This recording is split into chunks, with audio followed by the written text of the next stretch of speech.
I'm old bull. I've buried more noise than most men ever face. I've walked away from fires that others ran toward, and I've got the scars to prove it. I don't speak just to be heard. I speak when silence isn't enough. Around here, we don't chase attention. We chase truth. We don't react to every storm. We learn how to stand still in the middle of one.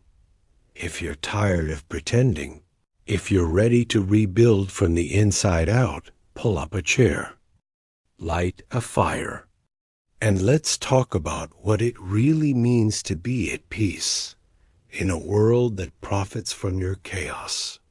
They lied to you, told you that peace comes with retirement, with the right partner, with more money in the bank.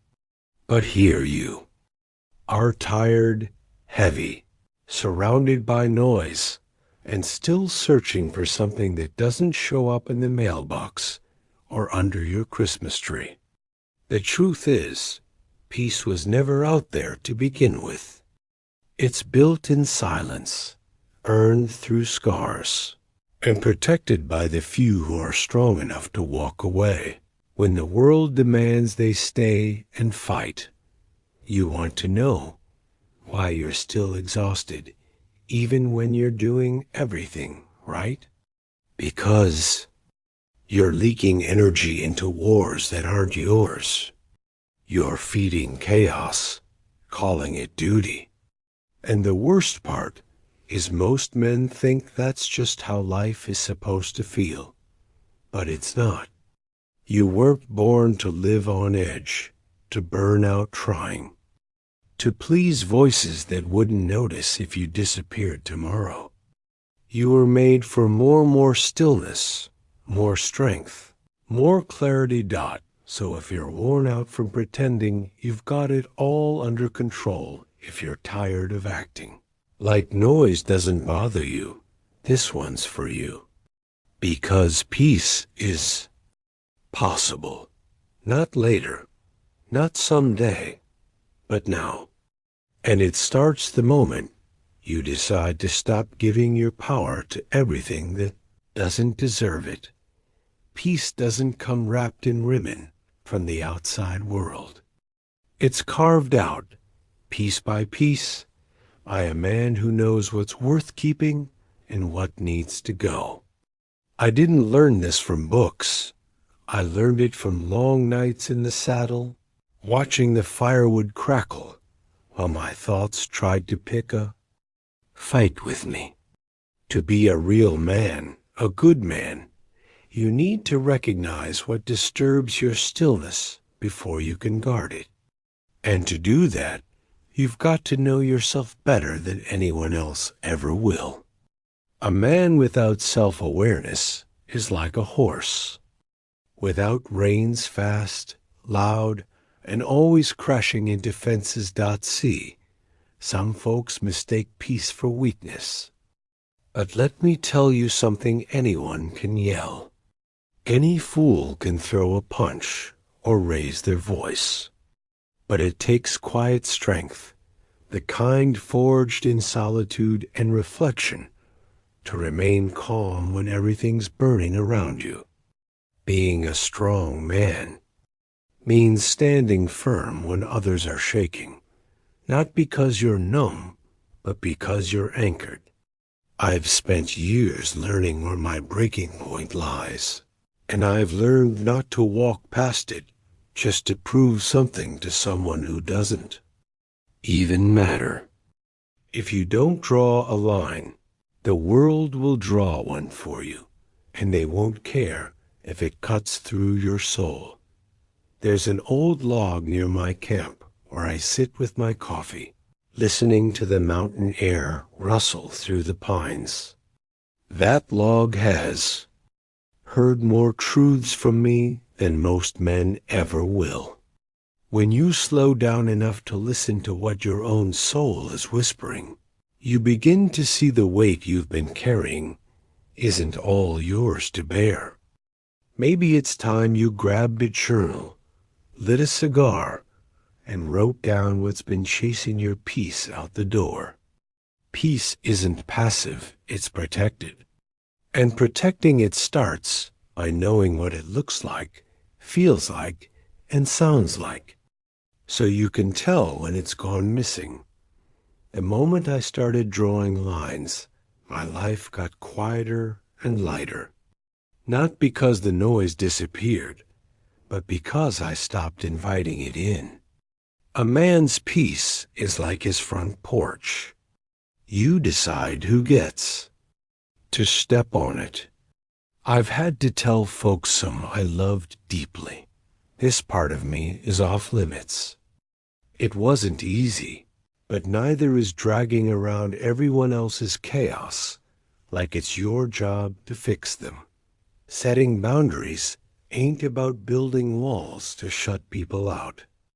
It's about building gates that only open for those who respect what's inside. You don't let someone stomp through your campfire with muddy boots, so why let them walk through your spirit the same way?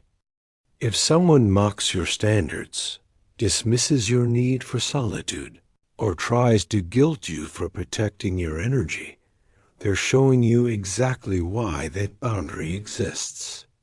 Respect doesn't beg, it commands from within. You want a lighter load? Start trimming the weight of unnecessary obligation. That means saying no without guilt. That means stepping back when your soul feels cramped. That means giving yourself permission to rest, to be still, to not explain your every move. I've seen strong men cowboys, fathers, warriors, collapse not from physical exhaustion, but from emotional trespass. They never set the line. So, now, ask yourself, who's been crossing yours? Not every fight is yours to fight. Took me years and a few busted knuckles to learn that. You see, there's a moment when a man realizes that real masculinity isn't about always standing toe-to-toe. Sometimes, the strongest move is to keep your boots planted on a peaceful trail, while the other guy's busy kicking up dust. A real man, a strong man, knows when a challenge is just bait wrapped in ego and noise. These days, I let silence speak for me more than I ever did in my younger years.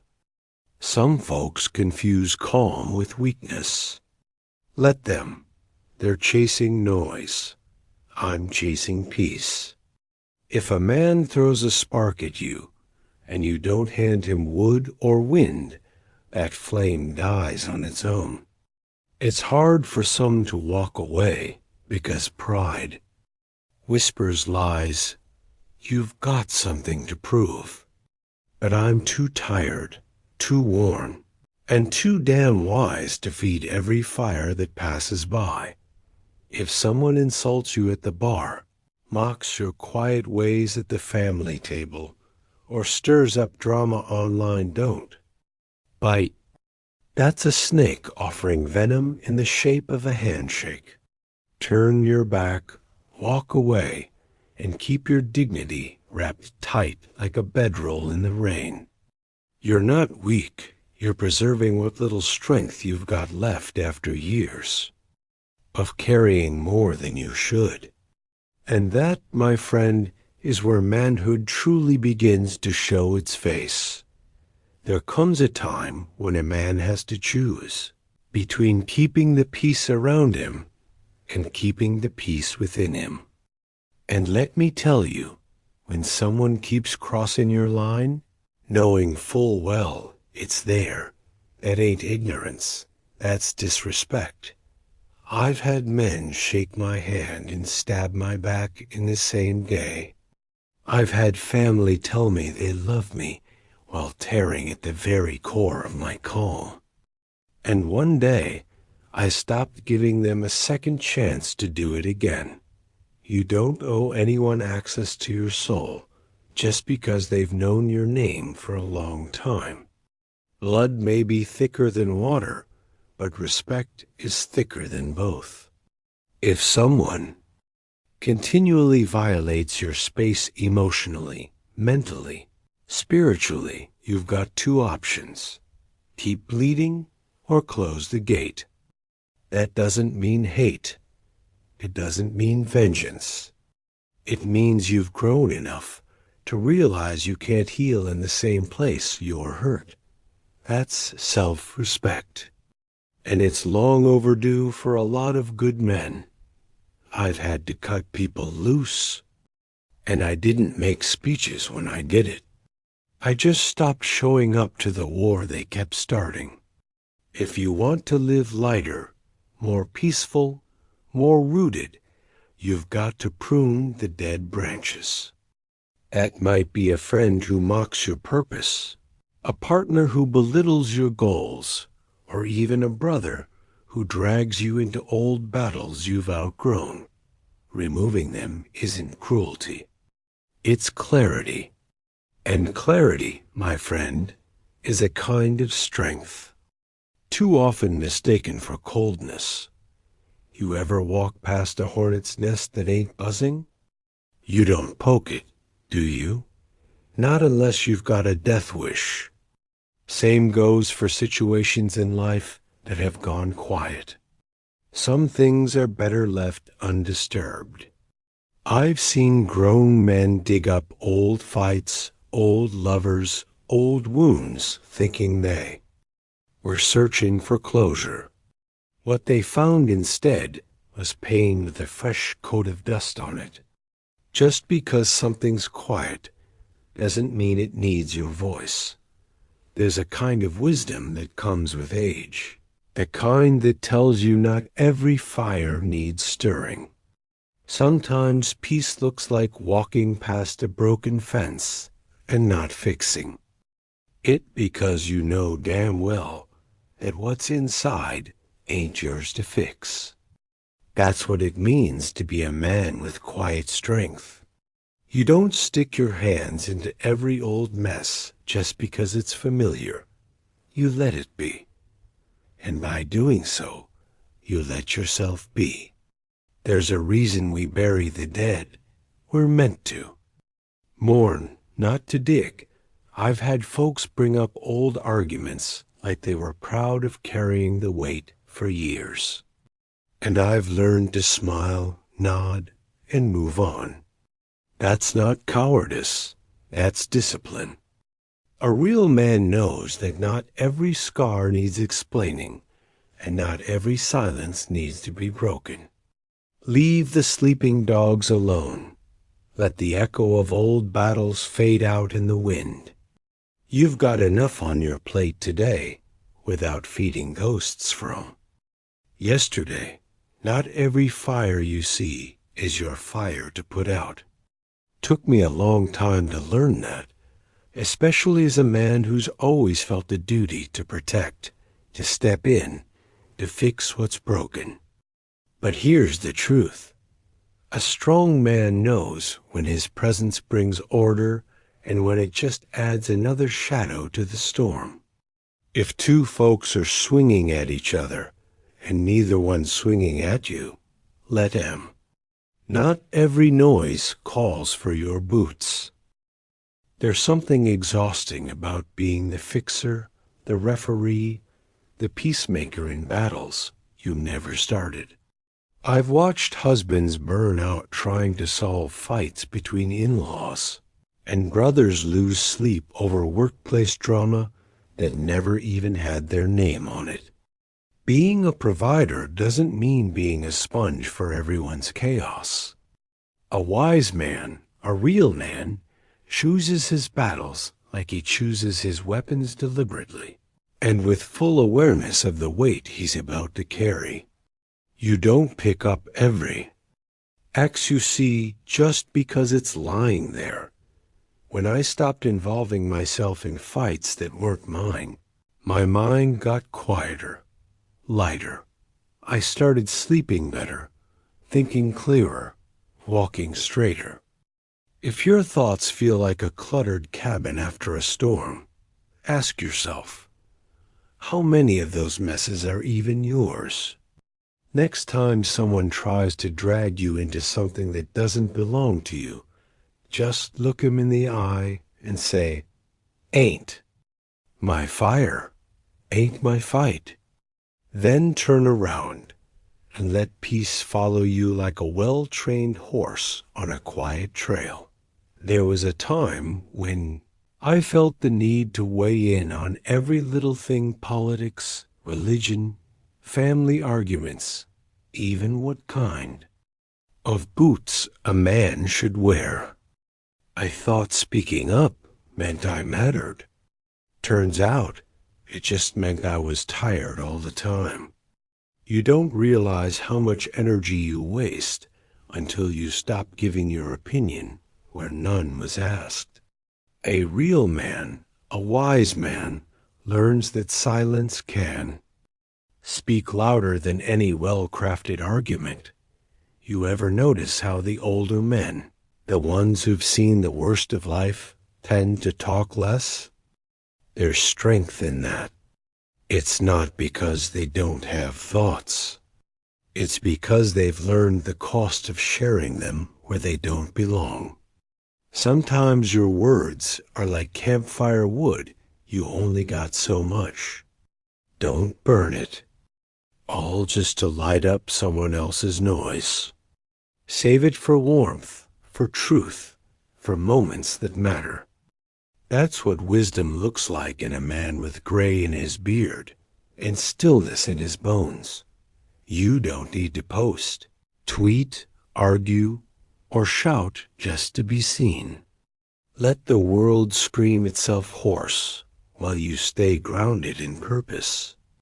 You'll notice something beautiful happens when you stop reacting to every headline, every insult, every invitation to debate. You gain your time back. You gain your mind back.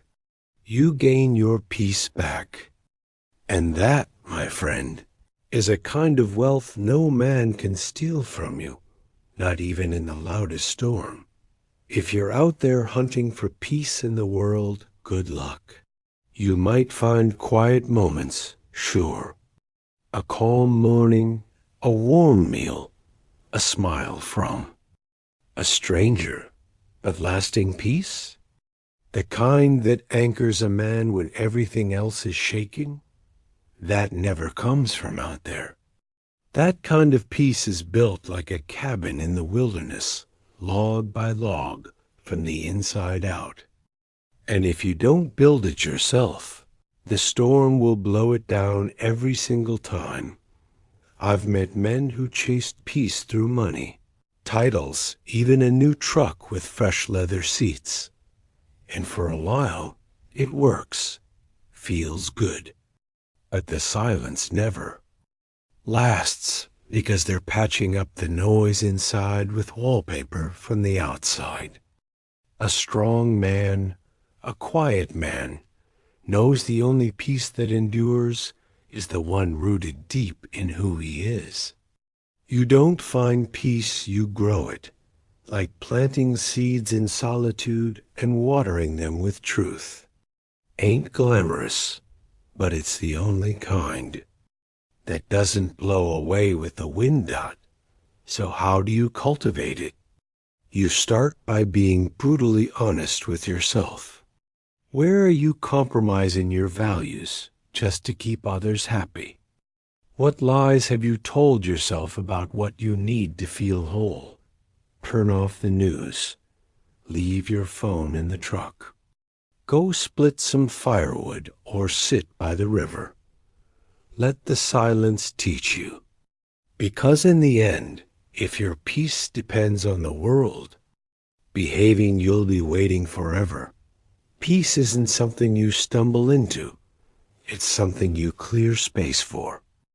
Imagine trying to rest in a cluttered barn, tools scattered everywhere, wind howling through busted windows. That's what most folks' minds look like. And then they wonder why they can't sleep at night. A real man doesn't just wish for quiet, he makes it. He looks around his life like a field that needs tending, and he starts pulling weeds by hand, one by one. With intention, you can't keep saying yes to everything and expect your soul to breathe. Look around your schedule, your circle, even your thoughts. What's adding weight instead of strength? What's stirring the water instead of helping it settle? I once cut out a job, a habit, and a friend in the same month, and for the first time in years, I could hear myself think again. That wasn't cruelty. That was clarity. That was me finally choosing to live like a man, not a puppet on strings. Pulled by chaos. Clearing turmoil doesn't mean running away from life. It means choosing what has the right to stay close. It's knowing that not every call deserves a return. Not every message needs a reply, and not every battle is yours to carry. Burnout isn't a badge of honor. It's a warning sign that you've let too much in for too long. So sweep the porch, close the gates, clean the barn, and give yourself permission to live in a space that honors who you are. Not what the world demands. Peace ain't for the weak. That might sound strange, but I'll say it again. Peace is not for the weak. It takes grit to live calmly in a world that screams. It takes backbone to stay soft in a culture that worships outrage. A peaceful man isn't some passive figure, drifting through life. He's a warrior who's fought and bled for quiet. And more importantly, he's got the discipline to protect it once he finds it. That's what makes him a strong man, not just a surviving 1.c the world will poke, provoke, and push. And the ones who crumble are the ones who never trained their mind for endurance. Mental strength ain't about knowing everything. It's about holding the line when everything inside you wants to break. It's looking your own doubt in the other face and saying, not today. It's not reacting to every jab, every insult, every piece of bad news. It's breathing slow when others lose their heads. That's real masculinity.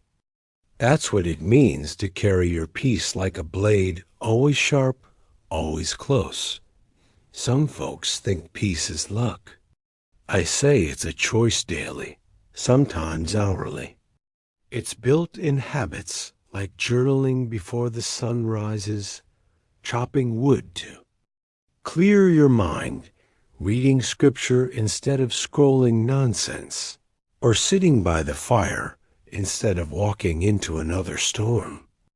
Peace is earned by the man who's wrestled with himself and come out calmer, wiser, and still standing. And if you're one of the few willing to do that kind of inner work, you'll find a life most men only dream of. So now I ask you, what's still stealing your peace that you keep letting in the door? What battles are you fighting that have nothing to do with your purpose, your values, or your legacy? If you're honest, maybe it's not the world that's too loud. Maybe it's just you who forgot how to turn the volume down. Peace doesn't wait for permission. It waits for action. And if you want it, really want it, you're going to have to choose it over and over again, even when it's the hardest thing in the room. Are you willing to cut ties that drain you? Are you brave enough to be quiet in a world that rewards noise? Are you disciplined enough to stop giving your opinion where none is needed and walk away from the storms that don't have your name on them? Or are you going to stay stuck pretending that chaos is noble while it eats away everything that once made you whole? If this spoke to you, even just a little, don't keep it to yourself. Leave a comment and tell me what you're walking away from starting today. And if you want more hard-earned wisdom like this, subscribe to the channel, hit the bell, and stick around. Because peace isn't a destination, it's a way of being. And around here, we're learning how to live it one honest step at a time,